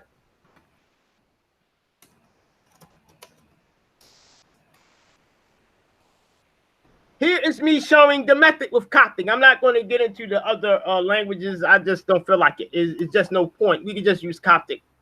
Coptic is within the Egyptian branch, according to Professor Emeritus Dr. Ubenga. So in the same methodology, you notice that I put a sound from the Coptic in between Medinetra, and I put a asterisk, which is a star form here. I make people know that this is a hypothetical reconstruction, but also we find a transliteration seen outside of the living box. See? So we can compare black with Coptic, black. Kami, Cam in Medinetra, Coptic, Kami. This comes from Crumb's Coptic Dictionary. Kaman, meaning be black, which is a verb, adjective functioning as a verb, and we find the same form with sound phonetic regularity within Coptic, be black. We find Kaman in Medinetra, meaning black mineral, stone. We find this sound as a aspirated K sound as chaman for place for hot coals, hearth to burn charcoal. We find Kaman with black irrigated land, right? And then we find black land in Coptic, right? Then we have black people. This is the term that we are comparing. We are comparing the collective feminine singular term that Dr. Job spoke about, that Vargas said that was a collective. When you look in Vargas dictionary, that TLA said was a collective. Everyone recognizes this as a collective. We are not arguing the other term. This is the term we're arguing. We put this term in our comparative analysis with the other regularity items. And then we show here K is correspondent again. And we see black people in Medinetra and in Coptic, which is Sahidic. We see Kamaui, meaning blacks, plural. And we see Kimi, even in the singular for black person. Right beside it is the actual method that we are using. So this just to tell you what type of researches these guys in, where you're going to put in your conclusion a term that I am not even comparing, I'm not even arguing, and don't even put the actual term that we are arguing, which is a collective, in your conclusion. See, so that is a problem. And yes, other people have used this method, and I use this method as well. Well, I think that there's going to be a kind of a fallout. There's going to be a lot of apologists about, you know, why are we so hard? Well, they did publish, they did charge people. They say that they're excellent. They say that they know the material, but in that particular page 53, we have them cherry picking information, leaving out even what the Europeans say to make the case, then coming back after all of that, attacking,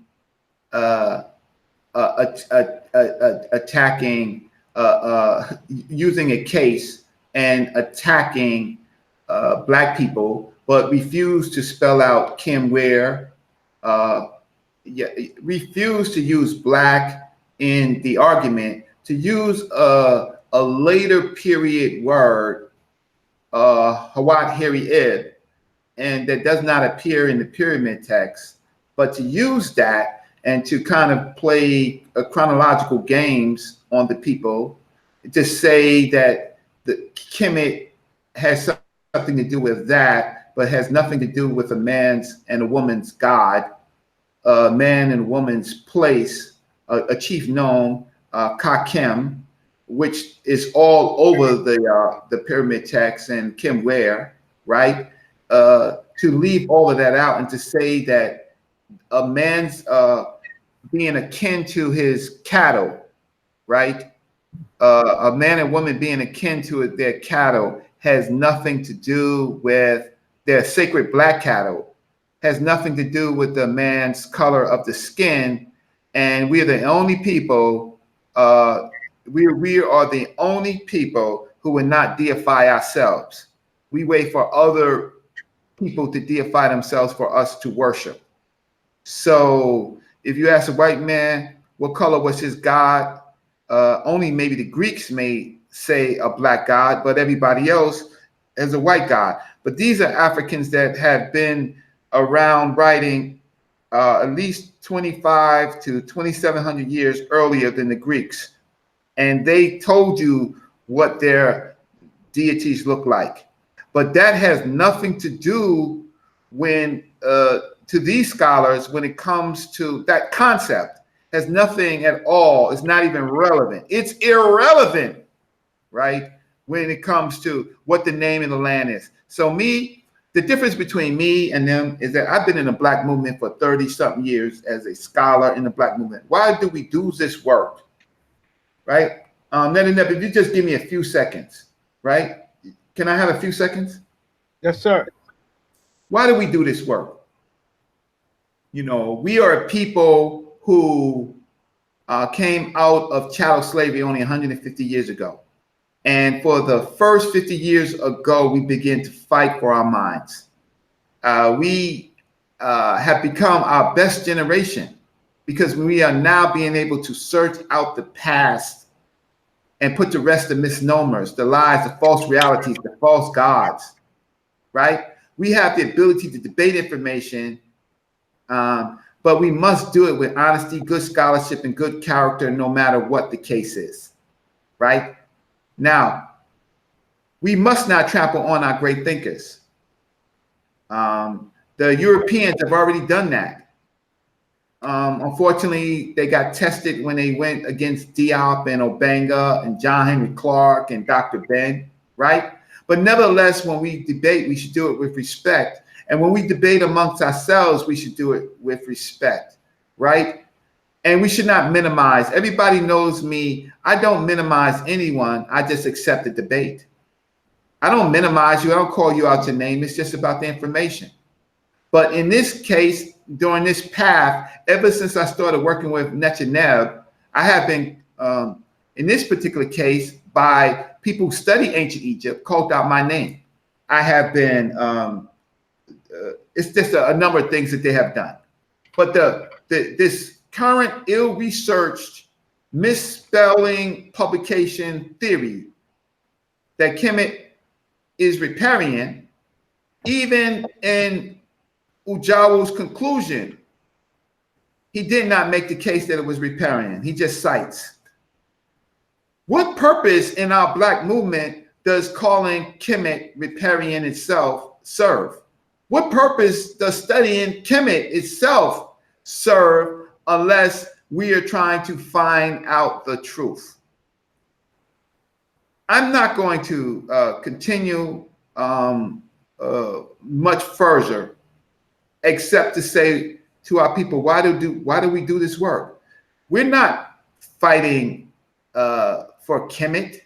We're fighting for the African mind, for the ability to do good work, to be researchers, to feed our families, to take back our people's minds. If Egypt had no value, or Kemet had no value as a Black person to me, as far as Black cities, Black civilizations, I would not be doing it. Kemet as a riparian has no value. If it was a riparian, fine. But we're making such a big, the problem is we're making such a big deal of information that on its face has no attestations in the text. It has no attestations. It would be different if I could compare it. But what they're doing is they have a theory and they're bullying their theory when there's no attestations. Everything that we have shown has attestations. So I am not going to be a dishonest scholar. If someone is correct, they are correct. If I am wrong, I am wrong. I'll tell you one thing, you misspelled the table of contents. Better fix that or do something with that, right? Your conclusion, there's a lot of grammatical mistakes.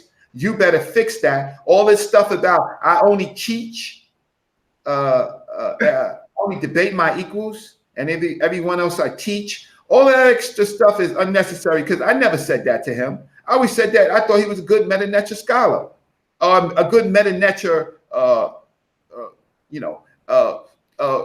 translator and to me, I never had a problem with Wudjau, but his character showed me something because I have no record of disrespecting him. And me and Asar has went back and forth, but unfortunately, this is Asar's publication. This publication right here, this is the Shimshu Hiru research team. This is his publication. It was his job to perfect this, right? And it's if you think it's unacceptable, let me look at the chat. If you think that his book is acceptable, please put a thumbs up. And you're right.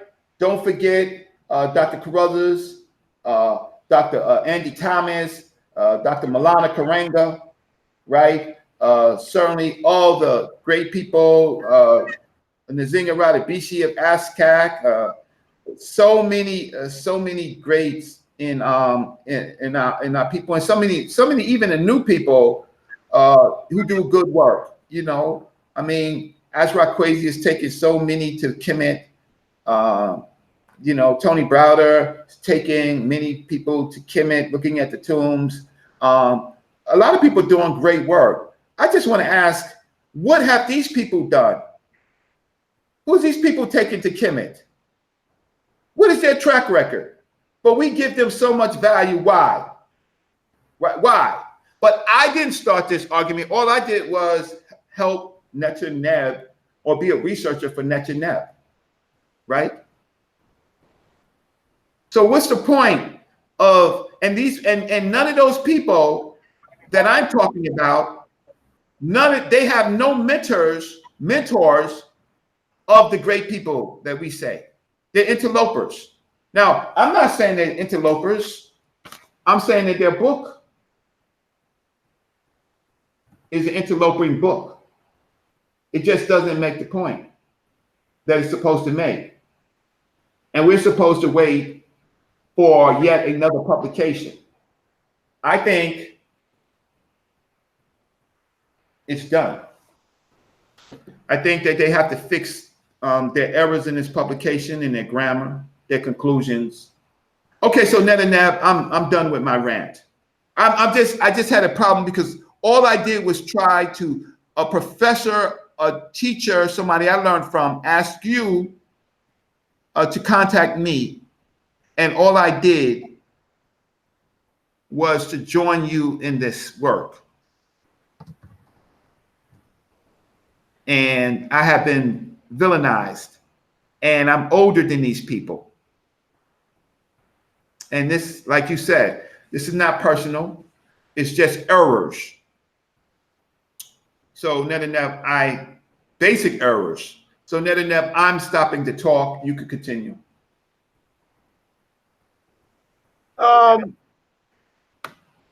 Let's see.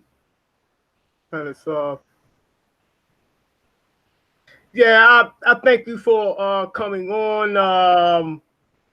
And just we have a different audience here.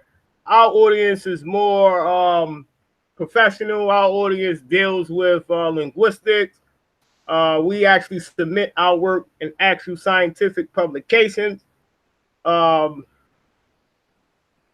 I just want to say that this is not personal for me. I'm open to any talk on someone's live or anything. It doesn't matter to me. At the first debate at a BBTME, all of the judges stated that they liked the way I did my research.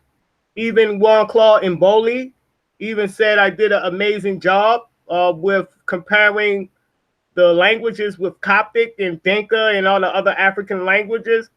Siba Baba Reggie, he did an amazing job. So I don't have nothing else to say, but these errors in this textbook here, which I'm looking, they better change it or I will eat them alive. Literally. It's too much mistakes. In journal writing, right? I hope people know that you can send this book. Let me get my pen. Y'all know I like to scribble. Let me get my pen so I can scribble. I circle here. You can send this to the Ghana Journal of Linguistics. I hope people know that. You can send this text. We covered today page 50. This is only one page, and we found at least 12 to 15 errors. I mean, like that's spelling errors, grammar errors, reconstruction errors, no asterisk errors, plagiarization. Well, possible plagiarization, but 100% accurate academic dishonesty from a researcher that supposedly teaches in the community. So this is a problem.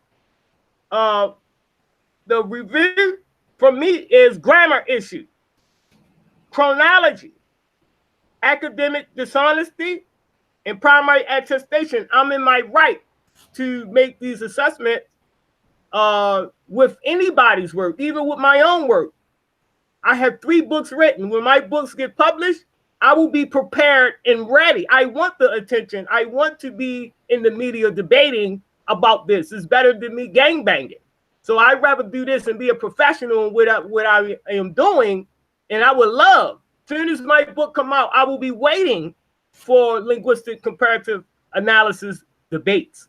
See, so this right here is an issue.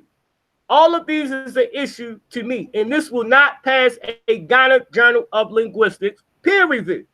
The Ghana Journal of Linguistics is very harsh. Brother, it won't pass any public education. They will put it in the computer and find out there was plagiarism. It won't. That's not how they learn. That's not how they learn in school today, in college. It would be, yeah. So this is grammar, no hate, Zion Lex.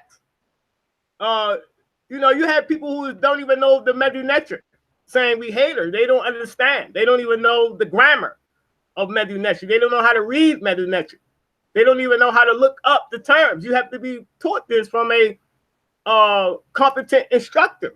And then it takes you 7 years under the guidance of Dr. Hwt Iry Maat school, which is the Institute of Kemetic Philology. So this is grammar books. I'm not just making it up. We are going to grammar book. This is a grammar book by Hwt, and we are comparing it with his stuff. Look, kmtjw is not in both senses. He used it for the other terms, but not this one. See, that's grammar. That's an issue, right? Chronology. This is another issue. This is a major issue because you can't say that this term here derived, and an Nisbe adjective would derive from this term because this term is Old Egyptian. This is earlier. This term came later in history. Later, right? So this is a chronology error. I put an X. This won't pass a peer review. It will not last past me. I will rip this to shreds. I will debate him anywhere on the BB it could be 3 credible linguists, including Emily Teeter. And I will rip him a new asshole because this here is late. You cannot say an Old Egyptian term, right? And we have attestations. This is an actual attestation, right? This is permit text. The dates are in James P. Allen. We have our sources. There is no attestation for TLA for Athribis. See, this is what Zion Lex and a lot of these guys that's in the chat sounding ignorant, sounding like Zion Lex in the chat, he didn't say anything. Yeah, I see him in the text. I was looking at the YouTube. I seen him. I'm a screenshot for you, right? I'm a screenshot for you, but he said some things, right? They're calling people haters. No. So other people are calling me haters, and I was talking to Zion Lex about that. It first started. No, well, I don't care. Well, look, I don't care because Zion Lex agreed with Sanjay. I have the side. We can go to the Sinetta TV now where Zion Lex agreed with Sanjay bad grammar on the Sinetta TV show that Kemet doesn't mean black people. He said this live on his show, so I don't care. He still get it because he agreed with scholarship that's not accurate. He agreed with scholarship that doesn't make any logical sense. So therefore, he still falls in line because he agreed out his own mouth with Sanjay, a person who is not that good at Egyptian grammar, period. He made a mistake at ASCAP, Sanjay.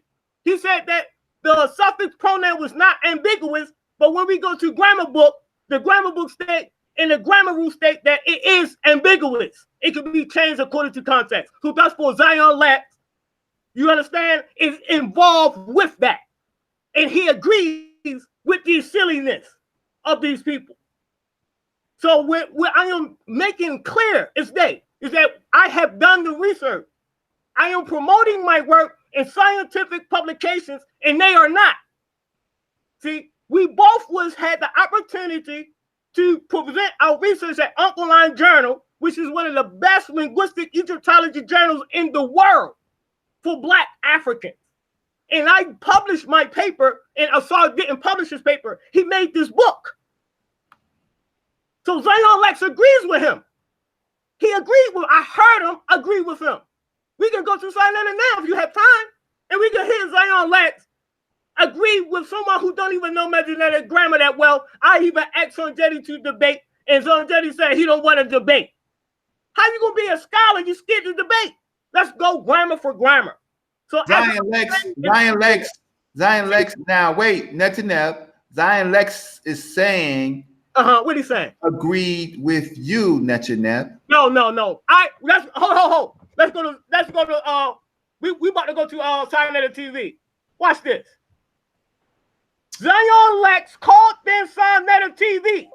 See, he's called in because the media don't know I won the debate. The media don't know this. I won a debate. So that's for Zion Lex agreed on Sinetta. I'm about to go to his own words just to clarify for you. I'm very much on point and alive. And I know I watch and analyze everything from Baltimore City. We about to go. Watch this. We about to go to Sinetta. When we go to Sinetta, we're going to hear Zion Lex. I was surprised because they have no love for Zion Lex. They don't have no love for this guy. And he agreed with inaccurate scholarship. Now watch this. Oh, you getting it. Anybody who go against Kemet will get it. Eventually. I will find you and I will get you. So Zion Lex, you're on trial with Metronab. I'm going to tell you something, Zion Lex, first. Right? Don't agree with anybody, not even me, unless you do your proper research. You don't agree with street scholars. You do your research and you search and seek out real professional scholars. That's the problem with the community. They get these little cult followings on YouTube and they agree blindly. These guys are not medu-netra scholars. They don't promote in scientific publications. They don't go through the rigorous research I go through with working with an actual professor. They don't do this. So don't just call in saying you agree because you're scared of these niggas. I ain't scared of nobody. I won the first debate easily. It was easy win because when we go to Coptic, what do we find Zion Lex in Coptic? Black people. See, what was the language that helped decipher medu-netra? Zion Lex. Coptic. So when we look in Coptic, we can see all of the forms of attested living. He says that he disagrees with him now, and he agrees with you. Okay, but we're still going because I don't want to make it feel like that I'm just pointing people out. I don't do that type of stuff. You can go ahead and speak, Brother Reggie. I'm going to find where Zion Lex, agreed with Sanjay out his own mouth. Okay, he did say, and so that's what we want as far as learning. People can change when they have more information. I'm not keeping up with him. In 3 weeks. Huh? You disagreed with him 3 weeks ago, brother. Zion Lex, you agreed with him 3 weeks ago. You didn't do that much information that fast. You agreed with him 3 weeks. How you going to change that fast? Come on, man. Who do you think you talking to? I'm not no hip-hop scholar. I work with professors. I work with them. Man, I don't know. It was my fault. Well, no, it wasn't my fault because you read the chat. But you could show that, and in the chat he said he disagreed. I'm not taking up for him, but he said he's changed his stance now, even though it's 3 weeks. But I would rather someone change their stance and agree with you. Oh, let me ask you that. All right, let me ask you this while we look at Zion Lex, why do you agree with me now, but not then? Explain yourself and explain it grammatically.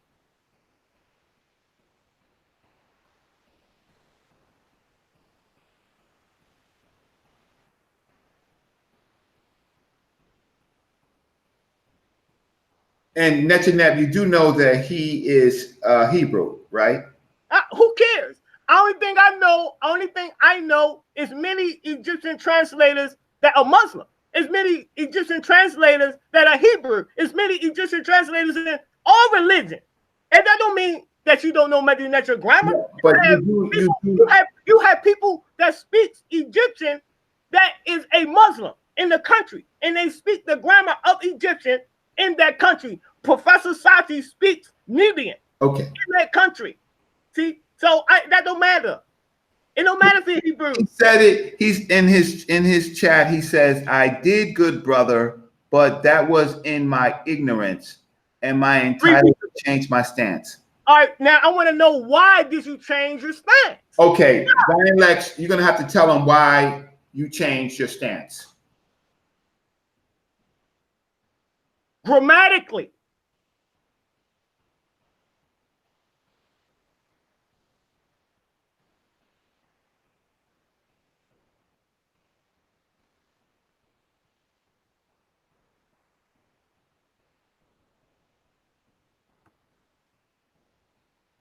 Boy, it's tough on this channel, but Oh, this is a grammar channel. This is Perpetual Research Center. We deal with grammar. We deal with grammar. We deal with only grammar. I'm a student of Dr. Hwt Iry Maat, right? Institute of Kemetic Philology. See? And we deal with Medinetra grammar. You can't just say you changed your stance. Why did you change your stance? That's what Dr. Hwt Iry will ask you. You will have to demonstrate grammatically. So why? What was it that changed your stance? See? Okay. See? Let me speak. What should change your stance, brother? See, it's grammar. All adjectives. If you study, I know you know a little Medinetra from your conversations that I have up now. I have the video up now. I know you study a little Medinetra grammar. I give you that. I honor you for that, and I respect you for that, right? But when you called in, you agreed with Sanjetti, someone who don't know grammar that well, right? So you agreed with him. So grammatically, you agree. So only way you can change your stance, which you're right. I accept that.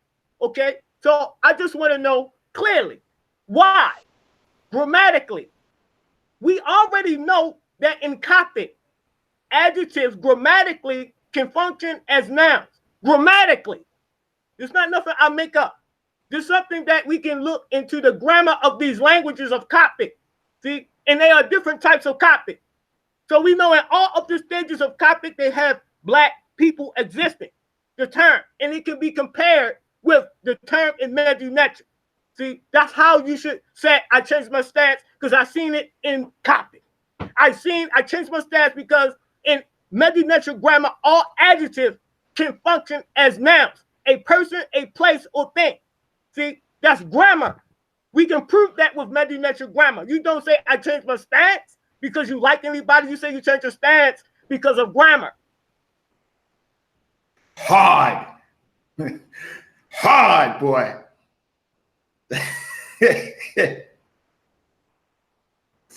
This is 2019. It is hard.